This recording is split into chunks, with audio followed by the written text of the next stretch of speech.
अभी हमें हमें क्या बताया जाता है कि पाकिस्तान में जीतू ये इस तरह के लोग हैं, ऐसा है, पर पाकिस्तान ऐसा भी है, ये चीज लोग ना समझ सके। हमारे इंडियन पंजाब के ना सिलेबस में पाकिस्तानी पंजाबी राइटर पढ़ाए जाते हैं, स्कूल में भी और कॉलेज में भी, यूनिवर्सिटी में भी। अच्छा, उनके वाले पंजाब है जो, वो भी हमारे पंजाबी राइटर को अपने सिलेबस में पढ़ाते हैं। सो वो एक साज थी। मैंने वहां फिर मैंने पंजाब को, वहां के पंजाब को समझने के लिए लिटरेचर पढ़ा वहां का, क्योंकि उनका लिटरेचर हमारे यहाँ छपता है, किताबें छपती है, मैंने पढ़ा। तो इस तरह पाकिस्तान के राइटरों से मैंने दोस्ती की। फिर मुझे लगा यार जो पढ़ाया जाता है कि ये तो दुश्मन है, ऐसा कुछ नहीं। देखिए, अभी तक कभी ऐसा इत्तेफाक नहीं हुआ कि कोई भारतीय पाकिस्तान गया हो और वापस आकर के वहां के अवाम के बारे में सिर्फ और सिर्फ उनकी खुश अखलाकी, उनकी मेजबानी, बल्कि ये भी सुना, जैसे हमारे बड़े क्रिकेटर्स हैं, उन्होंने बताया कि हम पंजाब में लाहौर की दुकानों पर गए शॉपिंग करने, या कराची में हम शॉपिंग करने गए तो हमसे पैसे ही नहीं लिए। मैं आपको बताता हूँ, मैं 2024 में जब गया था, मेरे पास मैंने कुछ खरीदा नहीं शिवा, मेरे मित्रों ने इतने गिफ्ट देके भर दिया, मेरे 2 अटैची भर गए। मुझे लगा कि अब एक बैग और लेना चाहिए मुझे। मैं बैग लेने के लिए जब पहुंचा तो उनको पता लगा कि ये इंडियन पंजाब से, वो इंडियन पंजाब को चरदा पंजाब कहते हैं, और हम उनको लहंदा पंजाब कहते हैं। मतलब वो पश्चिम में है, हम पूरब में है, इसलिए लहंदा और चरदा, वेस्ट पंजाब, ईस्ट पंजाब। तो उनको बताया मेरे मित्र ने, अली उस्मान बाजवा जो कि कहानीकार है, कि ये साहब है, मुझे चरदे पंजाब को आए नहीं। तो उसने कहा सर मैं बैग के पैसे नहीं लूंगा। 2300 का वो बैग था, उसने मुझे फ्री में दे दिया। अच्छा, इसी तरह मैंने अपनी जो शरीक हयात के लिए कुछ कपड़े लिए, उसके पैसे नहीं लिए। आवाज उठती है कि यार जब कराची की बंदरगाह खुली है, कराची के उस रास्ते व्यापार हो रहा है, तो बागा के रास्ते क्यों नहीं हो रहा भैया? वो भी होना चाहिए। ये पंजाब में मांग रही है। दूसरा, पंजाब को यदि समझना है ना, जब पूरे मुल्क में फतूर होता है ना कि जी देशभक्ति चढ़ी होती है, मतलब ये आप सबक सिखा दो दुश्मन को, चुक दो फटे, तो पंजाब ही एक ऐसा स्टेट है जहां आवाज आती है कि यार लड़ाई नहीं हमें चाहिए। आप देखिए, ये नहीं कि पंजाब में कोई देशभक्ति में कमी है, फौज में पंजाबी जाते हैं, तिरंगे में लिपट के पंजाबी आते हैं, फिर भी पंजाबी कहता है कि नहीं हमें युद्ध नहीं चाहिए, क्योंकि जब युद्ध होगा तो नुकसान होगा, तो दोनों पंजाबों का होगा, पंजाबी चाहे उधर वाला हो चाहे इधर वाला। आप देखिए कि पंजाबी जब मिलते हैं रोते हैं आपस में, वो अपने गुनाहों का पश्चाताप करते हैं। यार 47 में पता नहीं क्या हो गया, हमने अपने धर्मों के मुकद्दस नारे लगा के, किसी ने अल्लाह अकबर कह के, किसी ने बोले सो निहाल कह के, किसी ने जय श्री राम कह के अपनों को मारा। आपको अपना वाक्य भी बताऊंगा, जैसे मैं खुद बताऊं कि हमारे ना पंजाब नजदीक होने के कारण पीटीवी, जब मौसम खराब हो जाता है तो पीटीवी चल जाता था, लाहौर रेडियो तो वैसे ही नॉर्मल मौसम में चल जाता है। वो पहली दफा क्या हुआ, मैंने 6ठी क्लास में था, मैंने रेडियो लगाया, कोई पंजाबी में बंदा बोला कि ये लाहौर रेडियो है, हुण तुसी फलाने को खबरां सुनो। मैंने अपने ताया जी से पूछा, ताया जी ये क्या बात हुई, ये बंदा पंजाबी में बात कर रहा है? तो मेरे ताया जी का बड़ा स्टूपिड सा बोला उन्होंने, हाँ पुत्र, वहां हमारे ना पाकिस्तान में कुछ सिख हमारे मुसलमान बन गए थे, उसमें से कोई होगा बोलने वाला। तो उसके बाद क्या हुआ कि मैंने अपने बापू से पूछा, पिताजी से पूछा, उनका भी जवाब ऐसा। लेकिन मेरे फूफा जी जो कि पंजाबी के राइटर थे, उन्होंने समझाया कि यार ऐसा कुछ नहीं है, एक्चुअली पंजाबी का मतलब सिख नहीं होता। पंजाबी एक कौम होती है जिसमें हिंदू भी है, मुसलमान भी, सिख है। ये तुम्हारे वाला पंजाब वो छोटा है, वो वाला पंजाब बहुत बड़ा है। तो उसके बाद शिवा क्या हुआ, मुझे तो वो रेडियो लाहौर इतना अच्छा लगने लगा, मुझे उसके सारे प्रोग्राम याद होने लगे कि सुबह के जो 7:45 बजे नमाज होती है, 8:30 बजे वो पंजाबी तर्जमा करते हैं उसका, 8:45 बजे मुदस्सर शरीफ का प्रोग्राम रावी रंग होता है, 9:30 बजे उर्दू खबरें होती है, फिर बच्चों का होनहार प्रोग्राम 9:35 पे होता है, 10:30 बजे फिर खबरें होती है, फिर औरत खवातीन का प्रोग्राम होता है, तरिंजन होता है, रात के 8 बजे तक का अभी भी मुझे याद है। तो बाद में उसमें 1-2 वाक्य हुआ, वहां के एक मुदस्सर शरीफ थे, मैं उनको चिट्ठियां लिखने लगा, फोन करने लगा, वो वहां के होस्ट थे। इसी तरह एक उर्दू में प्रोग्राम करती थी इमराना खान। इमराना खान की आवाज इतनी अच्छी थी, मैं वो छोटा था उस समय, 13-14 साल का होगा, तो आवाज मुझे बहुत खींचती थी। जब आवाज मुझे खींचती तो मैंने कोशिश की कि मैंने चिट्ठी लिखी गुरमुखी में, उन्होंने पढ़ दी, तो मुझे खुशी हुई कि मेरी चिट्ठी पहुंच गई, उन्होंने पढ़ दी। मैंने 2-3 बार फोन करने की कोशिश की, वो लाहौर में, उसमें बिल बहुत होता था, 1 मिनट का 22 रुपए। तो हुआ क्या कि एक दिन वो बंदा, हर कोई आगे जो फोन उठाता था वो कहता था नहीं आपकी बात नहीं हो सकती, आपकी बात नहीं हो सकती। तो एक मैंने फिर किया। एक दिन वो बंदा ना बड़ा गुस्से में था, उसने कहा देखो अपना वक्त जाया मत करो, वो 50 साल की है। तो मेरा दिल बड़ा टूट गया। अच्छा, उसके बाद आप उनके इश्क में थे? हाँ, मैं इश्क में था, 14-15 साल के बच्चा इश्क में था। तो बाद में क्या हुआ, 23 सालों बाद, पिछले साल जब मैं लाहौर गया वर्ल्ड पंजाबी कॉन्फ्रेंस पे, तो मेरी इंटरव्यू करने आए, मैंने कहा यार इमराना खान को बताओ कहाँ है। मैंने और भी अपने मित्रों से ढूंढा, वो पता नहीं चला। तो वो एक लड़की आई कि सर उन्होंने ना शायद काम छोड़ दिया 2010 में, मैं ना आपसे वादा करती हूँ कि उनको ढूंढ के आपको मैं नंबर भेज दूंगी। एक दिन हुआ क्या कि उसने फोन नंबर भेजा लिख के, तो मुझे लगा जैसे इमरान खान का क्यों नंबर भेज दिया इसने, बाद में मुझे यकीन नहीं आया। तो मैंने देखा अच्छा इमराना का नंबर है, तो मैंने उनसे बात की, मैं रोने लग गया। मैं कहा इमराना जी, मैं तो आपका इतना बड़ा भगत था, वो आपके किसी रेडियो वाले ने कह दिया वो तो 50 की है। वो बोली शिवेंद्र तुम्हारे साथ बहुत ज्यादती हुई है, 50 की तो मैं अब हुई हूं। इस बार जब मैं फैज फेस्टिवल पे गया था तो मैं इमराना को मिल के आया हूं। या मतलब ये एक वो चौथी पीढ़ी का बंदे की एक्साइटमेंट बता रहा हूं। जब आपने एक सवाल से बात छेड़ी दी तो मैं बातें करने लग गया जी। आपका 40 साल पुराना एक तरफा इश्क आपको मुबारक हो। बहरहाल आपको वो हासिल हो गई है, आप उनसे बात कर सके। हाँ, मैं बात कर सका। अगर ये पॉडकास्ट कभी इमराना खान जी के पास तक पहुंच जाए तो मेरी गुजारिश रहेगी आप कमेंट में शिवेंद्र साहब के बारे में जरूर लिखिएगा, और ये भी इस बात का ख्याल रखिएगा कि देखिए वो आपको कितनी इज्जत से और कितनी मोहब्बत से याद कर रहे हैं इस प्रोग्राम में। क्या मैं कहूँ, ये कितना बड़ा मतलब ये चीजें हैं। मैं कहना इसलिए चाहता हूँ कि चौथी पीढ़ी में भी एक्साइटमेंट है। अच्छा, कितने गाने मुझे याद है, मैंने नूरजहां मेरी पसंदीदा है। कई बार तो मुझे नूरजहां लता जी से भी मुझे ऊपर लगती है कई मामलों में, हालांकि कलाकारों की ऐसे तुलना नहीं करनी चाहिए। और लता जी कहा तो नूरजहां में से मेरी उस्ताद है। अच्छा, नूरजहां के कई पंजाबी गाने मैंने याद कर लिए यार। फिर क्या हुआ कि उस गीतों की गहराई में मैं इतना चला जाता, बड़े बड़े अर्थ ढूंढने लग जाता। मुझे लगता है ये जो सारी कवायद थी ना, अच्छा फिर हमारे एक और भी आसानी थी, हमारे इंडियन पंजाब के ना सिलेबस में पाकिस्तानी पंजाबी राइटर पढ़ाए जाते हैं, स्कूल में भी और कॉलेज में भी, यूनिवर्सिटी में भी। अच्छा, उनके वाले पंजाब है जो, वो भी हमारे पंजाबी राइटर को अपने सिलेबस में पढ़ाते हैं। सो वो एक साज थी। मैंने वहां फिर मैंने पंजाब को, वहां के पंजाब को समझने के लिए लिटरेचर पढ़ा वहां का, क्योंकि उनका लिटरेचर हमारे यहाँ छपता है, किताबें छपती है, मैंने पढ़ा।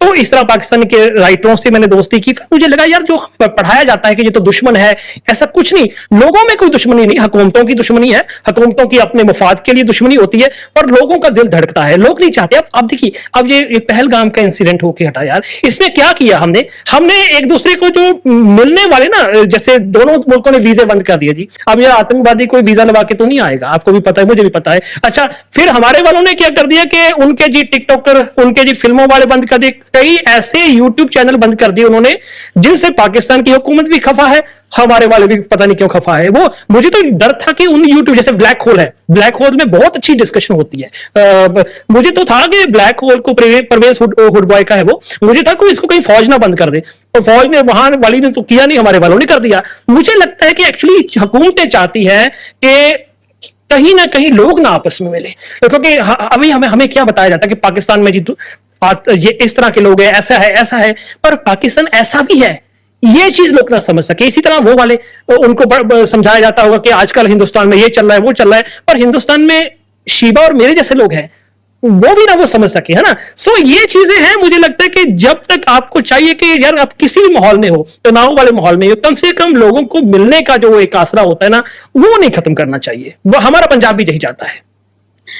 देखिए, अभी तक कभी ऐसा इत्तेफाक नहीं हुआ कि कोई भारतीय पाकिस्तान गया हो और वापस आकर के वहाँ के अवाम के बारे में सिर्फ और सिर्फ उनकी खुश अखलाकी, उनकी मेज़बानी, उनकी जो हिंदुस्तान के लिए जो उनके दिलों में जो जिज्ञासा है कि हिंदुस्तान कैसा है, कभी हम जाके देखें। तो ये जो जुस्तजू है, ये इसके अलावा मैंने तो कभी कुछ नहीं सुना। बल्कि ये भी सुना, जैसे हमारे बड़े क्रिकेटर्स हैं, उन्होंने बताया कि हम पंजाब में लाहौर की दुकानों पर गए शॉपिंग करने, या कराची में हम शॉपिंग करने गए तो हमसे पैसे ही नहीं लिए। मेरे साथ मैं आपको बताता हूँ, मैं 2024 में जब गया था, पिछले साल गया था, तो मेरे पास मैंने कुछ खरीदा नहीं शिबा। मेरे मित्रों ने इतने गिफ्ट देके भर दिया, मेरे 2 अटैची भर गए। मुझे लगा कि अब एक बैग और लेना चाहिए मुझे। मैं बैग लेने के लिए जब पहुंचा तो उनको पता लगा कि ये इंडियन पंजाब से, वो इंडियन पंजाब को चरदा पंजाब कहते हैं, और हम उनको लहंदा पंजाब कहते हैं। मतलब वो पश्चिम में है, हम पूरब में है, इसलिए लहंदा और चरदा, वेस्ट पंजाब, ईस्ट पंजाब। तो उनको बताया मेरे मित्र ने, अली उस्मान बाजवा, जो कि कहानीकार है, कि ये साहब है, मुझे चरदे पंजाब तो आए नहीं। तो उसने कहा सर मैंने बैग के पैसे नहीं लूंगा। 2300 का वो बैग था, उसने मुझे फ्री में दे दिया। अच्छा, इसी तरह मैंने अपनी जो शरीके हयात के लिए कुछ कपड़े लिए, उसके पैसे नहीं लिए। एक दुकान पे हम चले गए हल्का सा खाने के लिए। पहले तो वो मेरे मित्र से कहने लगा मुझे छुट्टे दो, मेरा मित्र कहने लगा छुट्टे नहीं, वो बोला कि नहीं छुट्टे देने पड़ेंगे। उन्होंने कहा साहब ये चढ़दे पंजाब से आए हैं, तुम इनसे भी लोगे? तो उन्होंने कहा कि साहब आप सच में चढ़दे पंजाब से आए हैं? मैं कहा बिल्कुल, ये दो मेरा पासपोर्ट देखो। सब कौन से एरिया से हो? मैं कहा जी मेरा बैकग्राउंड लुधियाना से है। पता नहीं शिबा उसके मन में क्या था, उसकी आंखें भर आई। वो बोला कि मेरी दादी भी वहां से आई थी, प्लीज आप मेरे काउंटर पे आओ। वो मिल्क शेक वगैरह लेके आया मेरे लिए। तो 1-1.5 घंटा बातें करने लगा। अभी पहले मेरी दादी लुधियाना से आके लायलपुर आ गई, फैसलाबाद मतलब, फिर हम लाहौर आ गए, फिर अपनी पूरी फैमिली की स्ट्रगल बताने लगा। उसके मन में ये चल रहा था कि वो मैं उसका कोई अपना हूं, वो सब कुछ निकाल दे अपने दिल से जो भी निकलता है। सो ये चीजें हैं। इसी तरह मैंने अब भी मैं गया, ऐसा होता है इस्तिकबाल पंजाबियों का खास करके, क्योंकि वो पंजाबियों का जो रिश्ता है, जुबान का जो रिश्ता है, वो बहुत करते हैं। मतलब ये चीजें बतानी चाहिए, जो हिंदुस्तान से जाके आते हैं उनको बतानी चाहिए कि भाई जो देखो हमारा जो पंजाब है ना, जो पूरा इंडिया है, इंडिया बेल्ट है बाकी वाली, वो जो सोचती है पाकिस्तानी लोगों के बारे में भी ऐसे होंगे ऐसे होंगे, हमारा पंजाब ऐसा नहीं सोचता। वो बिल्कुल विपरीत है। उनका मानना है ठीक है सरकारें गंदी होती है, यहाँ वाली भी वहां वाली भी, पर लोग है ना, लोगों को दिल में है। अच्छा वो हमारे फिल्मी हीरो को पसंद करते हैं। आजकल तो हमारी जो पंजाबी फिल्में वहां बहुत लगने लगी है, इंडियन पंजाब वाली, वो बहुत देखते हैं, वो बहुत चलती है। सो ये चीजें हैं, ये सांझ है ना, इतनी सारी बंदिशों के बावजूद भी ये सांझ दोनों मुल्कों की बरकरार है। और इसके कई हिस्टोरिकल कारण भी है। सांझ माने शेयर्ड है, जो आपसी रिश्ता है, साझी विरासत है। अच्छा उसका कारण भी है। जब हम ना इसको ढूंढने चले इस कारण को, आप देखिए हमें तो ये सिखाया गया ना, आजकल हमें सिखाया जाता है, पाकिस्तान में भी सिखाया गया कि ये हिंदू है, ये मुसलमान है, ये सिख है। लेकिन जो पंजाब का जो कल्चर है ना, उसमें भी कहीं ना कहीं कुछ कई साझी बातें पड़ी है। पंजाब के कल्चर में बिगाड़ भी है, पर कई चीजें कमाल की है। जैसे जो विदेशी हमलावर आए हैं, उसको मुस्लिम जो राइटर हैं पंजाबी के पुराने, उन्होंने कभी स्वीकार नहीं किया। जैसे वारिस शाह है, वारिस शाह की हीर तो सबने पढ़ी होगी। वारिस शाह जब हीर की आंखों में फब रहे सुरमे की बात करता है, तो वो लिखता है कि सुरमा नैना दी धार विच फब रहा। सुरमा नैनों में इस तरह अच्छा लग रहा है, सुरमा नैना दी धार विच फब रहा, चढ़िया हिंद ते कटक पंजाब दा जी। जैसे हिंद पे पंजाब की फौजों के लश्कर चढ़ गया हो। आप देखिए इसमें वो बहुत बड़ी फिलॉसफी दे जाता है। वो क्या है, पंजाब उस समय क्या था, वारिस शाह के टाइम में एक छोटा सा गवर्नरी स्टेट था।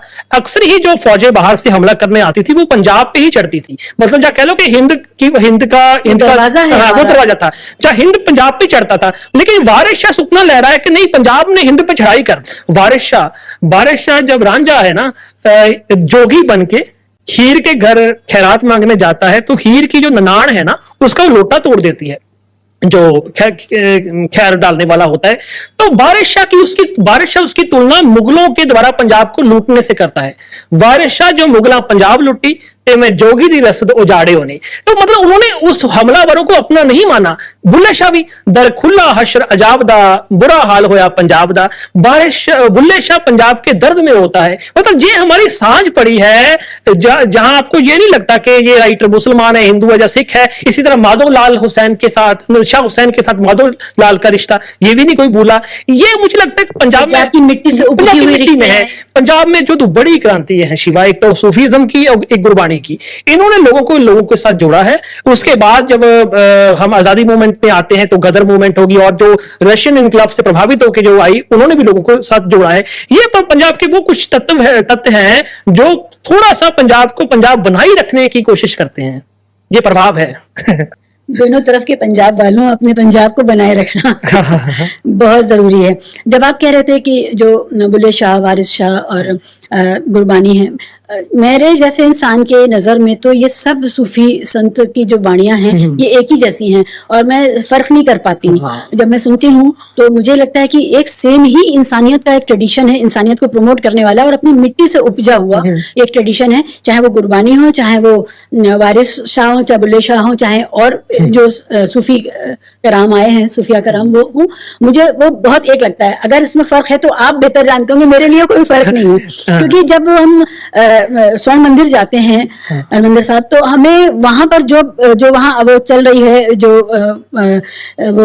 जो लोग गा रहे होते हैं, क्या कहते हैं, कीर्तन गा रहे होते हैं, गुरबानी पाठ कर रहे होते हैं, हो रहा होता है, तो वो हमें जो सुकून देता है वो बिल्कुल सूफिया कलाम का जो सुकून है वही वहां पर भी मिलता है। उसमें एक खासियत भी है ना, आप देखिए कि गुरबानी में शेख फरीद साहब की बानी भी शामिल है। जी बिल्कुल। कबीर साहब की बानी भी शामिल है, उसमें रविदास जी की बानी भी शामिल है। तो अच्छा, ये एक ना बहुत, ये आजकल तो हिंदू मुसलमान किया जा रहा है, सिखों का, यदि हम सिख धर्म की बात करें,